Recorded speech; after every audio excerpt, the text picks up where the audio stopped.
आदरणीय मंच एवं स्नेही श्रोतागण, अनेकांत के संदर्भ में कुछ विचार करने का भी मौका मिला।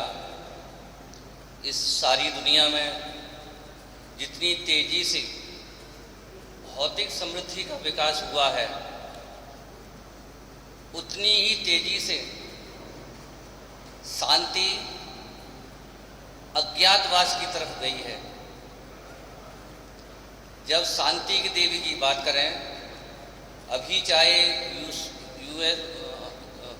यूक्रेन का मामला हो या कुछ सालों से जितनी तेजी से अशांति, आतंकवाद और हिंसा बढ़ी है, उस समय एक ही चीज की सख्त आवश्यकता है, हमें शांति शांति शांति। शांति की तलाश में भटकते भटकते थक हार कर एक पेड़ के नीचे सो रहे थे। सपनों में शांति आई। क्या हमें ही ढूंढ रहे हो? मैंने कहा, हाँ, आपकी ही तलाश है शांति। शांति बोली, यदि मुझे चाहिए तो भारत जाओ, मैं वहां मिलूंगी। भारत आए, शांति नहीं मिली तो भारत के प्रधानमंत्री मोदी जी के पास गए। मोदी जी से कहा कि मुझे शांति चाहिए। शांति की देवी ने बोला कि भारत में मिलेगी। भारत ने बोला कि मोदी जी के पास मिलेगी। मोदी जी ने कहा, यदि शांति चाहिए अवध जाइए। अवध आए तो अवध के पास गए तो अवध ने बोला और देखा कि अवध नरेश तो योगी की तरफ निहार रहे थे। हम योगी जी के पास गए, मुझे शांति चाहिए। योगी जी को देखा तो योगी जी संपत राय जी की तरफ निहार रहे थे। हम संपत राय जी की तरफ गए कि इन सोर्सों से मुझे शांति चाहिए, और शांति की सोर्स में हम आके पास आए। संपत राय जी की तरफ देखा तो संपत राय जी सीता मैया की तरफ निहार रहे थे। सीता मैया के पास गए कि मुझे शांति चाहिए, कहाँ मिलेगी? सीता मैया रामचंद्र जी के चरणों की तरफ निहार रहे थे। रामचंद्र जी के पास हम गए, मुझे शांति चाहिए, कहाँ मिलेगी? रामचंद्र जी को देखा तो वे अनेकांतात्मक वस्तु धर्म की तरफ निहार रहे थे। मैंने कहा कि हे प्रभु राम, बात कुछ बनी नहीं। हमको तो सरकारी फाइलों की तरफ, एक फाइल से दूसरी फाइल की तरफ भटकाया जा रहा है। क्या आप भी सरकारी रवैये से प्रभावित हैं?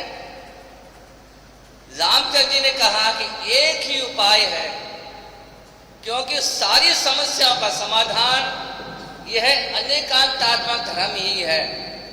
मैंने कहा, हे प्रभु, यदि ये समस्याओं का समाधान होता तो आप वनवास नहीं होते, क्योंकि वनवास आप समस्याओं से भाग कर आए हैं, समाधान नहीं है। क्यों कई आपको जंगल से घर से बाहर निकालती?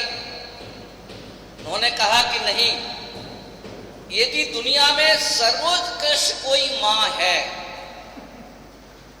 तो एकमात्र मां कैकेयी है।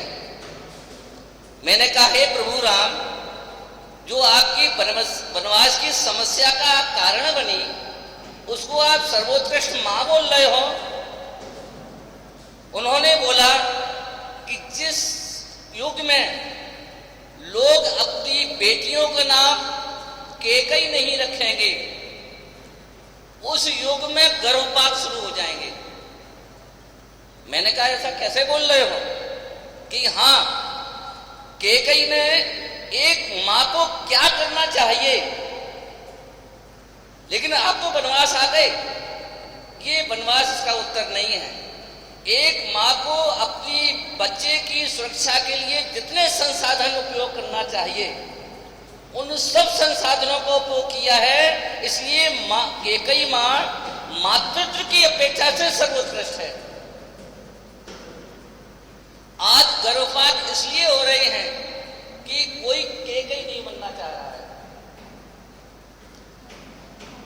हर मां को यह अधिकार है कि अपने बच्चे की श्रेष्ठतम सुरक्षा की जिम्मेवारी ले, और तब जब वो घर में हो तो मां की जिम्मेवारी और हो जाती है। और ये सब काम कैकेयी ने किया है। मैंने कहा समझ में नहीं आया अभी। भगवान राम ने बोला कि बस इसी का नाम तो अनेकांत है, कि एक पितृ के रूप में आज जो परिवारों का विभाजन हो रहा है वो इसलिए हो रहा है कि अनेकांत धर्म का ज्ञान नहीं है। रामचंद्र जी ने जो गजब की बात करी, एक पिता के धर्म को भी निभाया, पुत्र के धर्म को भी निभाया और पत्नी के धर्म को भी निभाया। परिवारों का विभाजन इसलिए होता है कि हम एक पति के धर्म को तो निभाना जानते हैं पर पुत्र के धर्म को निभाना नहीं जानते हैं, इसलिए परिवार का विभाजन होता है। लेकिन ये गजब का रामचंद्र जी का चरित्र, एक पुत्र कैसा होना चाहिए, एक पति कैसा होना चाहिए, यदि विश्व में किसी कहीं समझने लायक प्लेटफॉर्म है तो वो अवध नरेश है। माने एक ही वस्तु में दो विभिन्न धर्म कैसे रह सकते हैं, विरोधी धर्म कैसे रह सकते हैं, इसका ज्ञान कराने का जो सिस्टम है उस सिस्टम को अनेकांत से अद्वैत बोलते हैं। परिवार इसलिए टूटते हैं कि वो अपने पति के धर्म को तो निभाना जानते हैं पर पुत्र के धर्म को निभाना नहीं जानते हैं। यही एकमात्र परिवार के विभाजन का कारण है, दूसरा कोई कारण नहीं है। हम अच्छे पति तो बने पर अच्छे पुत्र कैसे बने, जो युवा पीढ़ी यही नहीं जानती है वो परिवार टूटता है और वहीं से अशांति होती है। बात जन कल्याण की हो रही है। रामचंद्र जी उसके साक्षात प्रतिमा हैं। यदि अनेकांत सीखना हो तो अनेकांत को सीखने के लिए अनेकांत की मूर्ति राम को सीखना ही पड़ेगा, दूसरा कोई उपाय नहीं। और उसके लिए आपको अयोध्या आना पड़ेगा। ये इस बात पे बहुत हम खुशकिस्मत हैं कि उस अनेकांत शांति का जो प्रतीक अनेकांत, उसका प्रारंभ संस्कृति विभाग ने किया है। ये वास्तव में प्रशंसा के लायक है। जब हम दो धर्म नहीं समझ पाते हैं तो निश्चित रूप से अशांति होती है। लखनऊ में हमने बोला था विवाद तो रहेंगे, विवाद केवल संसार में ही नहीं रहते हैं, क्योंकि वह निर्विवाद होकर के वो व्यक्ति 5 कुंटल लकड़ी पर चढ़ जाता है। अगर कोई ये सोचे निर्वाद रहना चाहते हैं तो शमशान जाए।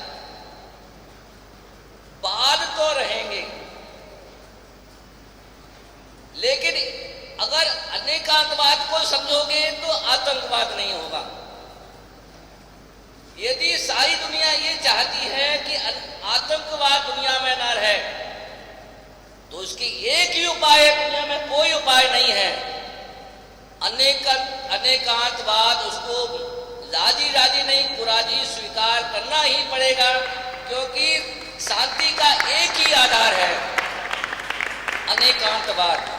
जब हम आपकी बात को नहीं समझते हैं, आपकी भावनाओं को आदर नहीं करते हैं, तो कौन पैदा होते हैं? वे औरंगजेब पैदा होते हैं। इस पृथ्वी पर आज तक औरंगजेब पैदा नहीं हुआ है, हो तो कोई बता दे।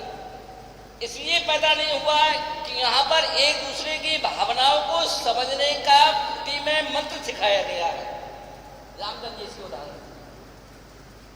इसलिए बात तो रहेगी। कोई सोचे सारे विवाद खत्म हो जाए तो इसलिए आपको शमशान घाट जाना पड़ेगा, लेकिन वादों के बीच में भी हम शांतिपूर्वक कैसे रह सके।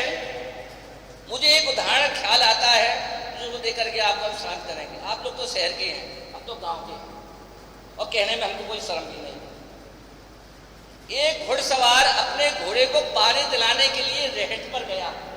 तो चलती तो चर चर बोलती थी, राकेश जी शायद जानते होंगे। जब घोड़े को पानी पिलाए तो किसान रेहट को चलाए और चर चर बोले, और चर चर बोले, घोड़ा पीछे खिसके, और जब पीछे खिसके तो पानी बंद हो। तो राजा ने कहा कि अपना ये चलने दीजिए, आवाज भी नहीं आया, हमारा घोड़ा पानी पिएगा। किसान ने जो गजब का उत्तर दिया वो उत्तर रामचंद्र जी का उत्तर था, क्योंकि भक्त में अपने गुरु का डीएनए तो होता ही होता है।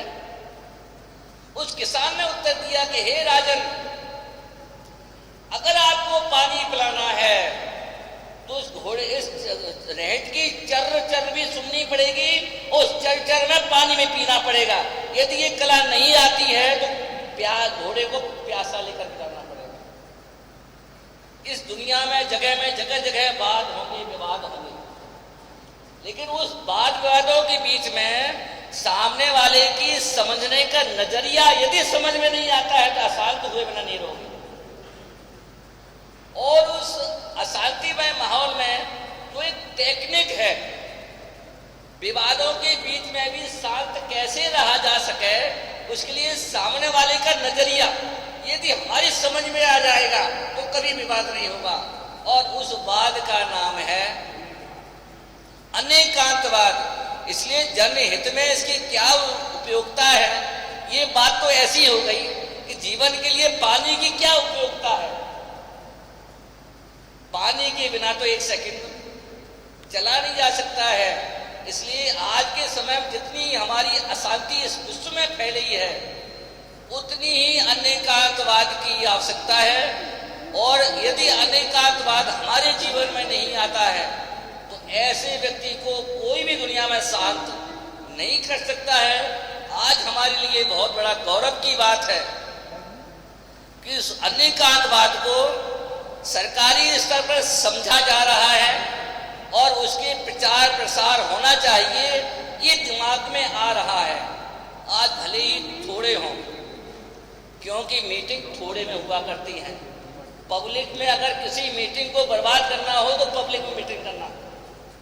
अगर किसी चीज का निर्णय लेना हो और आपको ये लगता है कि हमारा निर्णय ना लिया जा सके तो पब्लिक निर्णय लेना कभी सफल नहीं होगा।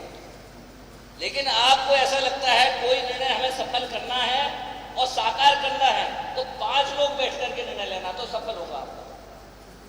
हम इस बारे में भी खुद किस्मत हैं कि आज भीड़ नहीं है। इसके मतलब अनेकांतवाद की सफलता का पहला लक्षण है। और ये अनेकांतवाद घर घर में प्रचारित हो। दूसरा और हमारे लिए गौरव है कि उस अनेकांतवाद की मीटिंग किस स्तर के लोगों की हो रही है। अगर उस मीटिंग में 70 वर्ष के हों तो ऐसी मीटिंग का कोई फायदा नहीं है, क्योंकि कल ही काफी लोगों की इस थियरी में जाना पड़ेगा, शुद्धि में जाना पड़ेगा। यदि उस मीटिंग में अधिक उम्र के लोग हुए तो, लेकिन यदि उस मीटिंग में कम उम्र के हुए हो लोग तो हमें शुद्धि के लिए 50 साल बाद जाना पड़ेगा। इसके मतलब हमारे निर्णय दीर्घजीवी होंगे, अल्पकालिक नहीं होंगे। ये बहुत अच्छा लक्षण है आज की इस मीटिंग में हो रहा है। बुजुर्ग हैं, ये मीटिंग की श्रेष्ठता का लक्षण नहीं है। यदि युवा पीढ़ी है तो इस मीटिंग की श्रेष्ठता का लक्षण है, क्योंकि लिए गए निर्णय दीर्घकालिक होंगे। और इस बात के लिए हम खुद किस्मत हैं कि इस मीटिंग में किशोर वय है, इसके मतलब हमारे निर्णय दीर्घजीवी होंगे। अंत में हम अपने बात को समाप्त करते हुए इन सब के आभारी हैं कि जिन्होंने हमें इस मीटिंग में बोलने का, कम से कम किशोरों के बीच अपने विचार व्यक्त करने का समय दिया। उसके लिए हम आभारी हैं। धन्यवाद।